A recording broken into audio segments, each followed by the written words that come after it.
السلام عليكم ورحمة الله وبركاته. الحمد لله رب العالمين، والصلاة والسلام على أشرف الأنبياء والمرسلين، أما بعد، فأعوذ بالله من الشيطان الرجيم. بسم الله الرحمن الرحيم.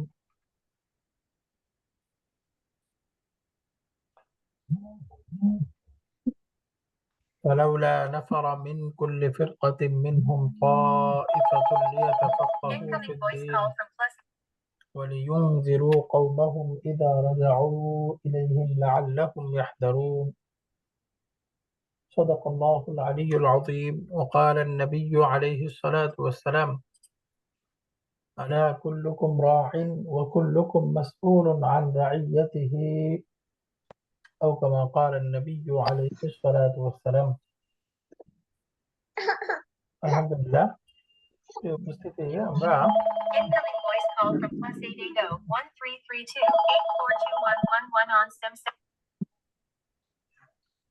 আলহামদুলিল্লাহ আমরা সূরাত ইয়াসিন এর বিভিন্ন শব্দ বাক্য বিশ্লেষণ করতেছি, তাফসীর জানার চেষ্টা করছি। আজকে আমাদের সূরা ইয়াসিনের তাফসীরের সপ্তম পর্বে আজকে আমরা আয়াত নাম্বার 37 থেকে পড়ব। এখানে আরেকটা নতুন সেকশন শুরু হয়েছে। এই ভাগে বিভিন্ন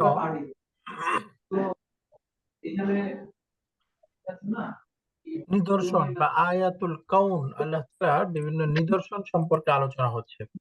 সৃষ্টি জগতের বিভিন্ন নিদর্শন সম্পর্কে আলোচনা হচ্ছে। আলোচনায় আছে, এখানে আল্লাহ তাআলা বলছেন, আউযু বিল্লাহি মিনাশ শাইতানির রাজীম, বিসমিল্লাহির রহমানির রহিম, ওয়া আয়াতুল লাহুমুল লাইল নাসলাখু মিনহুন নাহারা ফাইদা হুম মুযলিমুন।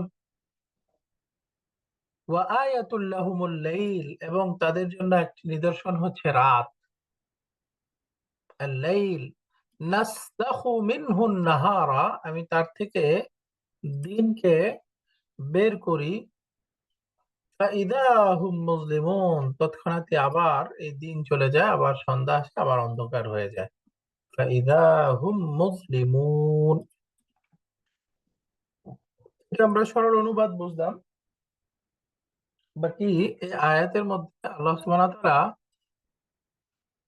আমরা যেমন গত ক্লাসে বলেছিলাম, প্রত্যেকটা নিদর্শনের মধ্যে অন্য আরেকটা ইশারা থাকে। কোরআনে পাকের ৭৪ নম্বর সূরা, সূরাতুল মুদ্দাসসির, ওইখানে আল্লাহ তাআলা কসম করেছেন, কাল্লা ওয়াল কমার,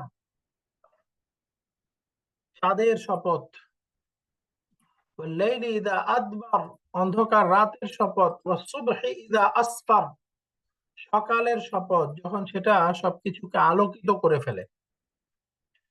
তো এখানে রাতের অন্ধকার, চাঁদ এবং সকালের আলোকে কেন্দ্র করে আল্লাহ সুবহানাহু ওয়া তাআলা শপথ করেছেন। তো এখানে ওই যে রাত বলতে বোঝাচ্ছে কাল্লা ওয়াল কামার, বা ওই যে ওখানে চাঁদ বলতে বোঝাচ্ছে সেটা হলো ওয়াহির আলো, অর্থাৎ ওয়া আয়াতুল লাহুমুল লাইল, তোমাদের জন্য একটা অনেক নিদর্শন হচ্ছে, অনেক বড় নিদর্শন হচ্ছে রাত। রাত কি? অন্ধকার। অর্থাৎ এখানে ইশারা করা হচ্ছে যে ঈসা আলা নবিয়িনা আলাইহিস সালাতু ওয়াস সালামের পরে নবীজি আলাইহিস সালাম আসা পর্যন্ত এই ৬০০ বছর বা এই ৬৫০ বছরের যে গ্যাপ, এই গ্যাপে ওই সময় চাঁদ ছিল। চাঁদ মানে হলো ওই যে ঈসা আলাইহিস সালামের দেওয়া বাইবেল অবিকৃত অবস্থায় যতটুকু ছিল, ওই চাঁদের আলোটা তখন বিদ্যমান ছিল। বাকি একেবারে এই সামান্য কমে যাইতে যাইতে সেটা অন্ধকারের মতো হয়ে গেছিল, রাত হয়ে গেছিল। রাত হওয়ার পরে এটা ওয়াল্লাইলি ইযা আদবার, একেবারে সবকিছুকে অন্ধকারে ছেয়ে দিয়েছিল। ফলে সেখানে জাহেলিয়াত শুরু হয়েছিল, যত প্রকার নাফরমানি হতে পারে, আল্লাহর হুকুমকে অবাধ্য করার যত পদ্ধতি হতে পারে চলছিল। তো ওখান থেকে আল্লাহ সুবহানাহু ওয়া তাআলা নাসলাখু মিনহুন নাহার, দিনকে বের করেন, অর্থাৎ অন্ধকার থেকে আলোকে বের করেন। অর্থাৎ তখন আল্লাহ তাআলা ওয়াহিকে দিয়েছেন, কোরআন দিয়েছেন, রাসূল সাল্লাল্লাহু আলাইহি সাল্লামকে দিয়েছেন। তো ওই যে এটা আসছে হলো আলো। তো যখন আলো আসে তখন কি হয়? ওয়াস-সুবহি ইযা আসফার, সকাল যেটা সবকিছুকে আলো করে দেয়, আলোকিত করে দেয়। ওই যে ওহী চলে আসছে, কোরআন চলে আসছে, তখন সবকিছু আলোকিত হয়ে গেছে, অর্থাৎ তখন তাদের সামনে যা আল হক ওয়া যাহাকাল বাতিল, সত্য এসে গেছে, মিথ্যা প্রমাণিত হয়ে গেছে, মিথ্যা দূরীভূত হয়ে গেছে।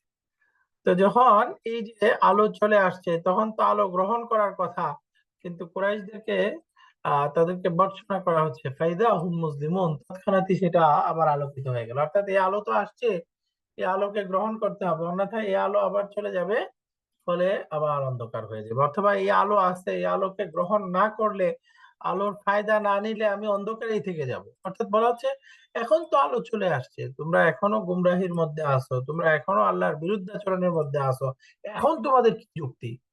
কোন যুক্তিতে তোমরা এখন অন্ধকারে থাকতে পারো? কোন যুক্তিতে এখনো তোমরা আলোকে গ্রহণ না করার কি যুক্তি আছে তোমাদের? ফাইদা হুম মুসলিমুন, এখনো তোমরা অন্ধকারে কেন? প্রিয় উপস্থিতি, এখানে এই যে সালাখা ইয়াসলাহু, ফাতাহা ইয়াফতাহু থেকে ভার্বটা আছে। সালাখা ইয়াসলাহু মানে সরানো, অর্থাৎ ওই যে পশুকে জবাই করার পরে পশুর শরীর থেকে যে চামড়া সরানো হয় না, ওই চামড়া উঠানো বা চামড়াকে যে অপসারণ করা হয়, ওইটাকে আরবিতে বলে সালাখা। আল্লাহ বলতেছে নাসলাখু মিনহুন নাহারা, আমি এই পশুর শরীর থেকে চামড়া সরানোর মতো অন্ধকারকে আলোকিত করি। অর্থাৎ অন্ধকার থেকে এই অন্ধকারকে দূরীভূত করে আলোকিত করলে ওই যে পশুর যেরকম কষ্ট হয়, ওরকম কষ্ট হবে। অর্থাৎ আমরা গুমরাহির মধ্যে আছি, এই গুমরাহি থেকে যখন আলোর পথে আসতে চাইবো, ওখানে বাহ্যিক একটা কষ্ট হবে। অর্থাৎ আমি একটা জীবন গ্রহণ করেছি বা একটা লাইফস্টাইল, ওখান থেকে যখন আমি ভালো পদ্ধতিতে সিরাতে মুস্তাকিমে আসার চেষ্টা করব, তখন বাহ্যিক অনেক বাধা আসবে, সাময়িক সামাজিক বাধা, পারিবারিক বাধা, বা নিজের মনেরও কষ্ট, নফস চাইবে না, শয়তান চতুর্দিক থেকে আটকে রাখবে, বা কি, আমাকে আসতে হবে। কারণ এটাই আলটিমেট আলো, এটাকে গ্রহণ করতেই হবে, নতুবা ফাইদা হুম মুসলিমুন, আমরা অন্ধকারে থেকে যাব।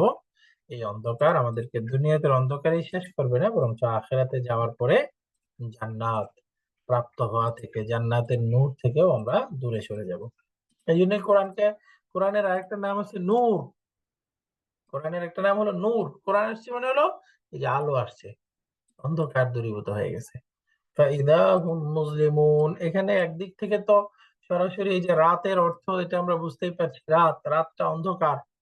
এই রাত থেকে আল্লাহ তাআলা আলো দিয়েছেন, তার মানে রাতকে অন্ধকার অবস্থায় দিয়েছেন, এটাও আল্লাহ তাআলার নিয়ামত। ফলে আমরা ঘুমাতে পারি, আমাদের শরীরের ক্লান্তি দূর করতে পারি। এই রাতটা, ঘুম ঘুম মানুষের নিয়ামত, এই রাতের মধ্যে আল্লাহ আমরা এটা পালন করতে পারি। আবার দিন, আলোর প্রয়োজন, আমাদের জীবিকা নির্বাহের প্রয়োজন, তো আল্লাহ তাআলা আবার এই রাত থেকে দিন দিয়েছেন, যেটা এই সার্কেলটা একদিক থেকে, আবার ওই দিক থেকে এই যে আমাদেরকে অন্ধকার গুমরাহি ওইখান থেকে বের করার জন্য ওয়াহি দিয়েছেন, ওইটাও এর সাথে রিলেটেড। মূলত ওই দিকেই ইঙ্গিত করা হচ্ছে এখানে। পরের আয়াতে আল্লাহ সুবহানাহু ওয়া তাআলা বলতেছেন, ওয়াশ-শামসু তাজরি লিমুস্তাকাররিন লাহা যালিকা তাকদীরুল আজিজিল আলীম। ওয়াশ-শামসু তাজরি, সূর্যটা চলতেছে, লিমুস্তাকাররিন লাহা, তার নির্দিষ্ট গন্তব্যের দিকে, নির্দিষ্ট তার অবস্থান স্থলের দিকে। মুস্তাকাররুন মানে হলো অবস্থান স্থল, যেখানে যাবে। সূর্য তার অবস্থান স্থলের দিকে চলছে, প্রবাহিত হচ্ছে। যালিকা তাকদীরুল আজিজিল আলীম, এই যে তার যে চলা, এটাকে মহাপরাক্রমশালী, মহাজ্ঞানী আল্লাহ সুবহানাহু ওয়া তাআলার পক্ষ থেকে নির্ধারণ। এটার দুইটা বাহ্যিক ব্যাখ্যা হতে পারে। এক নম্বর ব্যাখ্যা তো হলো, এই যে সূর্য তার নির্দিষ্ট অবস্থান স্থানের দিকে যাচ্ছে, এটা সময় সময় বিবেচনায় হতে পারে। অর্থাৎ আল্লাহ সুবহানাহু ওয়া তাআলা একটা সময় পর্যন্ত সূর্যের একটা সার্কেল নির্দিষ্ট করে দিয়েছে, সে ওই সময় পর্যন্ত গিয়ে ওই গন্তব্যে পৌঁছে যাবে। যখন গন্তব্যে পৌঁছে যাবে, আল্লাহ তাআলার হুকুম হবে, কিয়ামত হয়ে যাবে। একটা দিক এটা হতে পারে। আবার অবস্থান স্থলের দিক থেকে, সময় না, স্থানের দিক থেকে হতে পারে। অথবা আল্লাহ তাআলা তার কক্ষপথ নির্ধারণ করে দিয়েছে, ১ সেকেন্ডও এদিক সেদিক হওয়া পর্যন্ত, ওই নির্দিষ্ট স্থান পর্যন্ত যখন পৌঁছাবে, তখন কিয়ামত হয়ে যাবে। একটা হতে পারে। এটাই আহ আহ বুখারীতে এবং মুসলিমে অনেকগুলো হাদিসের মধ্যে এই চাঁদ এবং সূর্য সম্পর্কে আসছে, যে আল্লাহ তাআলার পক্ষ থেকে নির্ধারণ, প্রতিদিন চাঁদ সূর্য এটা আল্লাহর নির্ধারণ অনুসারেই গিয়ে সাজদা করে। অর্থাৎ একটা হাদিসে আসছে চাঁদকে আল্লাহর আরশের নিচে প্রতিদিন সাজদা করে। নতুন এরপরে আল্লাহ আরশের নিচে সাজদা করার পরে আল্লাহ তাআলার হুকুম প্রাপ্ত হলে আবার সে উদিত হয়। যেদিন আল্লাহ না করে দিবেন ওদিন কিয়ামত হয়ে যাবে। তো এই যে এটাই এখান থেকে বোঝা যাচ্ছে, অর্থাৎ আল্লাহ তাআলা একটা স্থান নির্ধারণ করে দিয়েছে বা একটা নির্দিষ্ট সময় নির্ধারণ করে দিয়েছে, ওই পর্যন্ত সূর্যের এই পরিভ্রমণ চলবেই। যালিকা তাকদীরুল আজিজিল আলিম, এটা হলো মহাপরাক্রমশালী আজিজ সত্তার নির্ধারণ। আজিজ মানে যুল ইজ্জাতি যুল কুওয়াতি, যার অথরিটি আছে, যার ইজ্জত আছে, ওই সত্তা তার পক্ষ থেকে নির্ধারণ, অর্থাৎ তিনি এই নির্ধারণ করার ক্ষমতা রাখেন। আল আলিম, এবং তিনি জানেন, সবকিছু জানেন। তো এটা তো হলো বাহ্যিক ব্যাখ্যা। এটা আমরা বলেছিলাম যে প্রত্যেকটা উদাহরণের মধ্যে অন্য আরেকটা ইশারা করা হয়, সেদিকে ইশারাও করা হয়েছে এখানে। এই চাঁদ এবং সূর্য, এই আয়াতে সূর্যের কথা বলতেছে, ঠিক দেখেন পরের আয়াতেই চাঁদের কথা আছে, ওয়াল কামারা কদ্দারনাহু মানাজিলা হাত্তা আদা কাল উরজুনিল কাদিম। আর চাঁদ আমি তার নির্দিষ্ট মানজিল সমূহ নির্ধারণ করে দিয়েছি, হাত্তা আদা কাল উরজুনিল কাদিম, এমনকি অবশেষে সেটা আদা ফিরে আসে, কাল অর্জুন এই শুকনা খেজুর বৃক্ষের মতো, আল কাদিম পুরাতন, একদম পুরনো শুকনো শুষ্ক খেজুর বৃক্ষ যেরকম বাঁকা হয়ে যায় গাছ কেটে ফেলার পরে, ওই খেজুর বৃক্ষের মতো ধনুকের মতো একটা সময় চাঁদ হয়ে যায়। তো এই দুই আয়াতে চাঁদ এবং সূর্যের আলোচনা, অর্থাৎ কোরআনে পাকে নবীজি আলাইহিস সালামকে সূর্যের সাথে বিভিন্ন জায়গায় একটা আলো, একটা সিরাজ এই হিসেবে তাসবিহ দেওয়া হয়েছে, ওয়াদাইয়ান ইলাল্লাহি বিইذনিহি ওয়া সিরাজাম মুনীরা। এবং এই আয়াতেও এখানে সূর্যের কথা বলা হচ্ছে, কারণ এই সূরার মধ্যে এই যে ইয়ামবাগি একটা শব্দ, সমীচীন হওয়া না হওয়া, এই শব্দটা দুইবার ব্যবহার হয়েছে। একবার হলো সূর্যের জন্য, আর একবার হলো নবীজি আলাইহিস সালামকে বোঝানোর জন্য। ওই যে সামনে আমরা এই সূরার মধ্যেই পড়বো, ওমা আল্লামনাহু শি'রা, আমি তাকে কোনো শের কবিতা শিখাই নাই, ওমা ইয়ামবাগি লাহু, এবং তিনি শের কবিতার পিছনে পড়ে থাকবেন, এটা তার জন্য সমীচীন না। তো এই যে কোরআনের একটা স্টাইল, যে একই সূরার মধ্যে এক শব্দ দুই জিনিসের জন্য ব্যবহার করে, দুইটার মধ্যে কোনো না কোনো কানেকশন আছে, এই জিনিসটা বোঝাবে। তো ঠিক এখানে সূর্যের সাথে ইয়ামবাগি শব্দ আসছে, রাসূলুল্লাহ সাল্লাল্লাহু আলাইহি ওয়াসাল্লাম তার সাথে ইয়ামবাগি শব্দটা আসছে, দুইটার কানেকশন বোঝানোর জন্য। অর্থাৎ এখানে বোঝাচ্ছে যে সূর্য সূর্য হচ্ছে রাসূল সাল্লাল্লাহু আলাইহি সাল্লামের দৃষ্টান্ত। সূর্যের কি একটা মুসালসাল একেবারে ধারাবাহিক বা তার একটা স্থায়ী আলো আছে, স্থায়ী আলো আছে, এই সূর্য স্থায়ীভাবে আলো দিচ্ছে। স্থায়ী আলো, যখন আলো চলে আসে তখন কি সমস্ত অন্ধকার দূরীভূত হয়ে যায়। ওই যে কুল জা আল হক ওয়া যাহাকাল বাতিল, এবং সূর্য সবকিছুকে পূর্ণ করে ফেলে। এই জন্য আল্লাহ তাআলা কোরআনে বলছে আল্লাহু মুতিম্মু নূরিহি ওয়ালাউ কারিহাল কাফিরুন, আল্লাহ তার নূর, এই রিসালাতের নূর, কোরআনের নূর, রাসূলের নূরকে আল্লাহ পূর্ণ করেই রাখবেন। অর্থাৎ সূর্য তার এমন শক্তি আছে, এটা পূর্ণ হবে, এটাকে কেউ বন্ধ করতে পারবে না। অর্থাৎ এই যে ওয়াহির আলো যেটা আসবে, এটা কেউ বন্ধ করতে পারবে না। তো এখানে রাসূলুল্লাহ সাল্লাল্লাহু আলাইহি সাল্লামকে সূর্যের সাথে দৃষ্টান্ত দেওয়া হচ্ছে, অর্থাৎ এটা হচ্ছে একটা ধারাবাহিক আলো, আহ, এখান থেকে বিচ্ছুরণ হয়, এই আলো সবাই গ্রহণ করবে, এটা সবার জন্য জরুরি। সূর্যের আলো ছাড়া পৃথিবী বিন্দুমাত্র টিকবে না। কোন আমরা যা আছি সবার জন্যই এই সূর্যের প্রয়োজন। ঠিক একইভাবে রাসূল সাল্লাল্লাহু আলাইহি সাল্লাম এবং তার মাধ্যমে যে আলো আসছে, এটাও পৃথিবীবাসীর জন্য এই সূর্যের মতোই প্রয়োজন। এটা ছাড়া কেউ সামনে অগ্রসর হতে পারবে না বা কেউ সার্ভাইভ করতে পারবে না এই সূর্যের আলো ছাড়া। অন্যদিক থেকে আমরা যারা উম্মতি আছি, উম্মতি মুহাম্মদ সাল্লাল্লাহু আলাইহি ওয়াসাল্লাম, আমাদের দৃষ্টান্ত হলো চাঁদের মতো। সূর্য, যার আলোটা কখনো কমতি হবে না, নির্দিষ্ট আলো ওটা সবসময় থাকবে। বাকি হ্যাঁ, কখন যখন রাত হয়ে যায় তখন সূর্য আর দেখা যায় না, বা সূর্যের আলোটা তখন আর থাকে না, অন্ধকার হয়ে যায়। বাকি সূর্যের আলোটা কখনো শেষ হয়ে যায় না। তার মানে রাসূলুল্লাহ সাল্লাল্লাহু আলাইহি সাল্লাম স্থায়ী আলোর ফোয়ারা, এখান থেকে স্থায়ী আলো আসবে যেটা কখনো শেষ হবে না। আর চাঁদ, চাঁদটা সবসময় এক পর্যায়ে থাকে না। এবং চাঁদ চাঁদ আর সূর্যের কানেকশন ওই চাঁদের আলোটা সূর্য থেকে আলো গ্রহণ করতেছে। চাঁদের নিজস্ব কোনো আলো নাই। চাঁদ তার পরিপূর্ণ আলোটা সূর্য থেকে নিচ্ছে। অর্থাৎ রাসূলুল্লাহ সাল্লাল্লাহু আলাইহি সাল্লামের কাছে কোরআন এবং ওহীর আলো আছে। সেই আলোই হচ্ছে এই উম্মতির আলো। তার মানে আমরা মুসলিম উম্মাহ, রাসূল সাল্লাল্লাহু আলাইহি সাল্লামের উম্মাহ যারা আছে, আমাদের নিজস্ব কোনো আলো নাই। আমাদের কোনো দামই ছিল না। আমাদের দাম হলো এই কোরআনকে গ্রহণ করার কারণে, হেদায়েতকে গ্রহণ করার কারণে, ঈমানকে গ্রহণ করার কারণে। তার মানে ঈমান আছে, আলো আছে। ঈমান নাই, আলো নাই। কোরআনের শিক্ষা আছে, আলো আছে। কোরআনের শিক্ষা নাই, আলো নেই। আমি রাসূল সাল্লাল্লাহু আলাইহি সাল্লামের আনুগত্য আছে, ঈমানকে মানি। তার মানে আমি আলোকিত। নাই, আমি অন্ধকার। তাদের কোনো নির্দিষ্ট পরিচয় নেই, নির্দিষ্ট আলো নাই। চাঁদটা তখনই আলোকিত হতে পারবে, চাঁদ তার আলোকে ছড়াতে পারবে যখন সে সূর্য থেকে গ্রহণ করবে। এই জন্য আমাদের উম্মতের জন্য জরুরি হচ্ছে এই কোরআন এবং রাসূল সাল্লাল্লাহু আলাইহি সাল্লামের দিয়ে যাওয়া আলো থেকে আলোকিত হওয়া। চাঁদের যেরকম নির্দিষ্ট রোল আছে, সূর্যেরও রোল নির্দিষ্ট।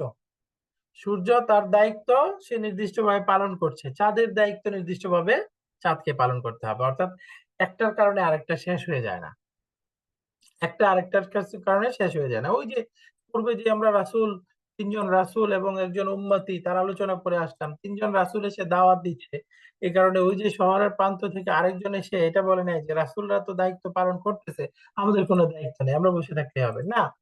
দুজনের রোল আলাদা আলাদা।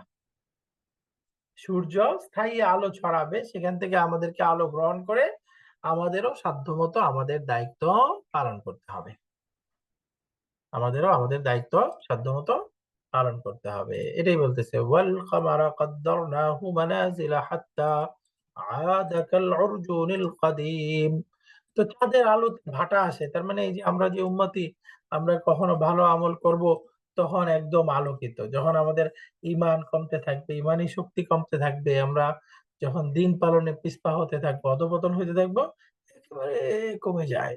হাত্তা আদা কাল উরজুনিল কাদিম, একটা পর্যায়ে একেবারে এই পুরাতন খেজুর বৃক্ষ যেরকম একেবারে কিছুই না, শেষ ওই যে বাঁকা চাঁদ উঠে প্রথম চাঁদ যেটা দেখা যায় না, দেখা যাওয়ার বরাবর ওইরকম। আল্লাহ তাআলা সূর্য এবং চাঁদ এটার মাধ্যমে দুইটার আলাদা আলাদা রূল নির্ধারণ করে দিয়েছেন। আমাদের মুসলিম জীবনে যত ইবাদত আছে এই দুইটা চাঁদ এবং সূর্য কেন্দ্রিক। আমরা ৫ ওয়াক্ত সালাত আদায় করি, এই সময় নির্ধারণ করি সূর্যের মাধ্যমে। সুবে সাদিক, সূর্য হওয়ার আগে ফজর পড়তে হবে। সুবে সাদিকের পরে সূর্যটা যখন মাথার উপরে আসবে, জাওয়াল হবে, জাওয়ালের পরে জোহরের টাইম।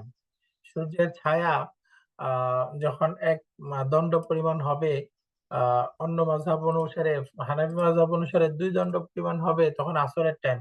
সূর্য অস্ত যাবে, মাগরিবের টাইম। এভাবে সাদা আভা লাল আভা দূরীভূত হয়ে যাবে, এশার সময় শুরু হয়ে যাবে। তো এই যে আমাদের ইবাদতের সময়গুলো এই সূর্য কেন্দ্রিক সময়। তার মানে সূর্যটা হচ্ছে আমাদের ঘড়ি স্বরূপ। অন্যদিকে এই যে আমরা মাস নির্ধারণ করব সেটা চাঁদ হিসাবে। আমাদের জীবনে যেরকম ঘড়ির দরকার হয়, ক্যালেন্ডারের দরকার হয়, তো চিরস্থায়ী ঘড়ি হচ্ছে সূর্য, আর চিরস্থায়ী ক্যালেন্ডার হচ্ছে চাঁদ। এখান থেকে আমরা মাস নির্ধারণ করব। অর্থাৎ দুইটার আলাদা আলাদা রোল, দুইটা তার ভিন্ন ভিন্ন জায়গা থেকে ইয়া করে দিবে।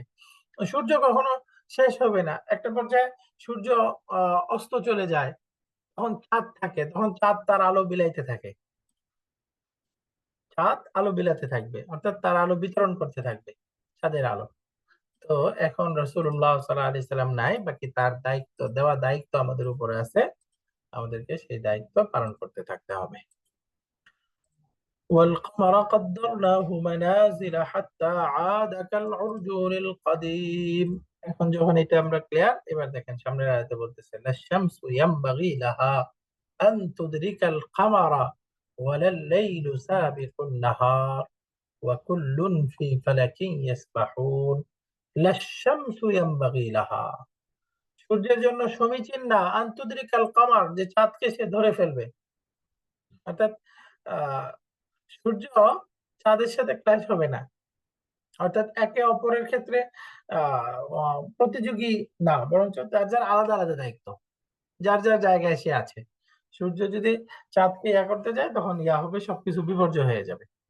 ওয়ালাল লাইলু সাবিকুন নাহার, একইভাবে রাত তার আলোকে অতিক্রম করে যেতে পারবে না, অর্থাৎ দিনকে অতিক্রম করতে পারবে না। অর্থাৎ প্রত্যেকটা আলাদা আলাদা নির্ধারণ আল্লাহ তাআলার, অর্থাৎ প্রত্যেকের দায়িত্ব নির্দিষ্ট করে দিয়েছে, তার এই দায়িত্ব পালন করতে হবে।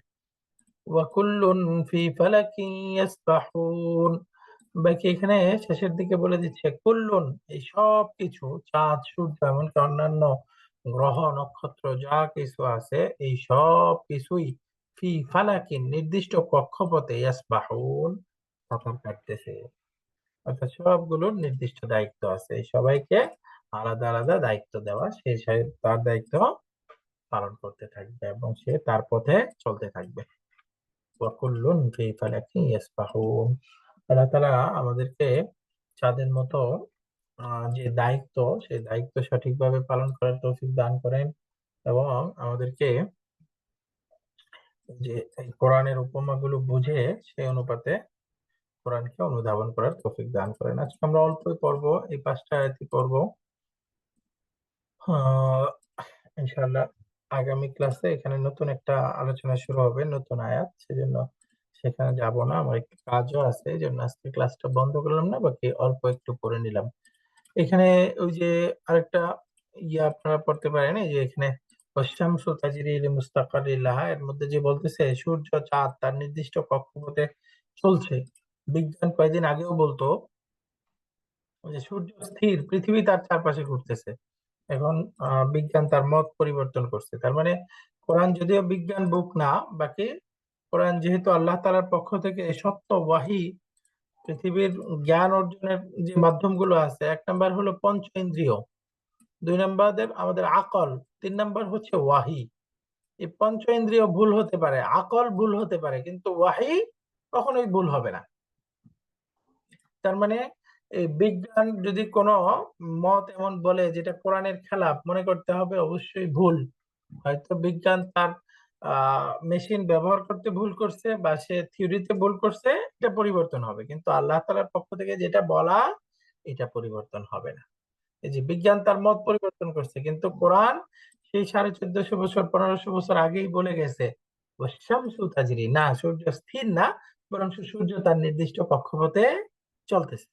বিজ্ঞান নির্ধারণ করছে চাঁদের 28টা কক্ষপথ, 28টা কক্ষপথ আছে, একটা একটা পরিবর্তন করে প্রতিদিন পরিবর্তন হচ্ছে, যখন শেষ কক্ষপথে থাকে একেবারে না দেখার বরাবর হয়ে যায়, 2 দিন বন্ধ থাকে, আবার পরে আবার উদ্ভাসিত হয়। তো এগুলো হলো বিজ্ঞান। বাকি কোরআন বিজ্ঞানের বই না, বাকি কোরআনে কোনো ভুল থাকবে না, মানে বিজ্ঞান বিজ্ঞান যেটা সত্য বলবে ওটা কোরআনের সাথে মিলবে, বাকি বিজ্ঞান যদি কোনো ভুল করে সেটা আহ কোনো না কোনো সময় পরিবর্তন হবে, কোরআনেরটাই চিরসত্য থাকবে, কারণ এটা হলো আল্লাহ তাআলার পক্ষ থেকে শাশ্বত বাণী, এখানে কোনো পরিবর্তন হবে না। জাযাকুমুল্লাহ খায়ের, আজকে আমরা অল্প পড়লাম, ইনশাআল্লাহ আগামী ক্লাসে আমরা আল্লাহর রহমতুল্লাহ 41 নম্বর আয়াত থেকে পড়বো। এই আয়াতুল কাউনের আরো একটা আম, ভাগ আছে, এটা শেষ করে তারপরে ইনশাআল্লাহ সামনে পড়বো। তো আজকের ক্লাসে কারোর কোনো প্রশ্ন আছে সংক্ষেপে?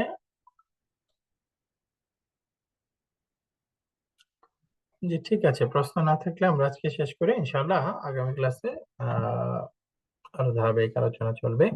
আল্লাহ আমাদের সবাইকে সুস্থ রাখেন, নিরাপদ রাখেন, সুন্দরভাবে রমাদান পালনের তৌফিক দান করেন এবং রমাদানের বারাকা গ্রহণ করার তৌফিক দান করেন। আমিন। সুবহানাকাল্লাহুম্মা ওয়া বিহামদিকা আশহাদু আল্লা ইলাহা ইল্লা আনতা আস্তাগফিরুকা ওয়া আতুবু ইলাইক। আসসালামু আলাইকুম ওয়া রাহমাতুল্লাহি ওয়া বারাকাতুহু।